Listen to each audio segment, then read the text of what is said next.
To continue again with the structure of the sporocarp in case of Marsilea, the sporocarp has two parts. Mainly, this is the body, which is usually a kidney or a bean-shaped structure. Followed by we have this stalk called as pedicel. The point of attachment of this pedicle to the body of the sporocarp is known as raphe. This point at which the body of the sporocarp is attached to the pedicel, this point is called as raphe.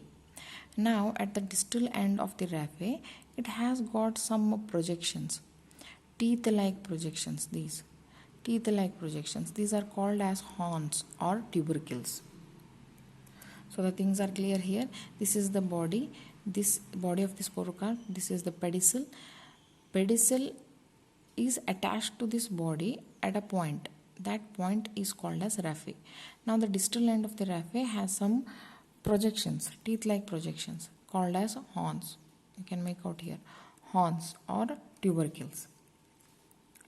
Now the wall of the sporocarp is very hard. It is thick and also resistant to mechanical injury. But anatomically, if we see, the wall is differentiated into three layers. This is the picture of the structure of the sporocarp.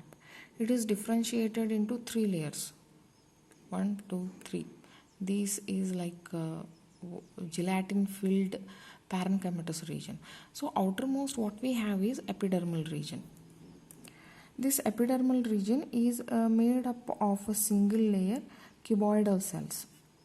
So the outermost layer is the epidermis, which has cuboidal cells and it has got a sunken stomata. Here we can see a kind of a depression. Why this depression is, it has got a presence of the stomata, and these stomata are sunken in nature. The main role of the sunken stomata is to prevent the loss of water. So in sporocarp, these sunken stomata are going to prevent water loss. Next to the epidermis, we have this layer called as palisade layer. This palisade layer is made up of elongated, compactly arranged parenchymatous cells. This is called as palisade layer. Reason behind is these elongated, compactly arranged cells have chloroplast present in them. So the layer which has chloroplast is usually referred as palisade. So we have a first palisade layer. Below the first palisade layer there is another palisade layer. Here the difference between these two is the second palisade layer cells are more elongated compared to the first one.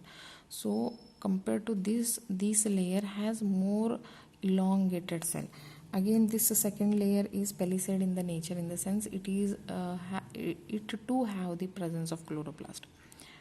So these layers are going to carry out the photosynthesis process. The next inner to this one is some layers which are usually 2 to 3 in number, and these are parenchymatous in nature. These cells are filled with gelatin. This gelatin is going to absorb water and form a ring-like structure. This ring is called as gelatinous ring, and this gelatinous ring is going to play a very vital role during the desiccation of sporocarp. That is when the sporocarp is going to release the spores. At that time, this gelatin ring plays a vital role. So this is a structure of a wall of the sporocarp. This is how the wall is that tough and strong, which can be viable for more than 50 years.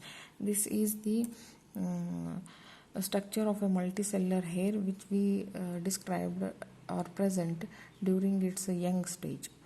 And this is a picture of sunken stomata.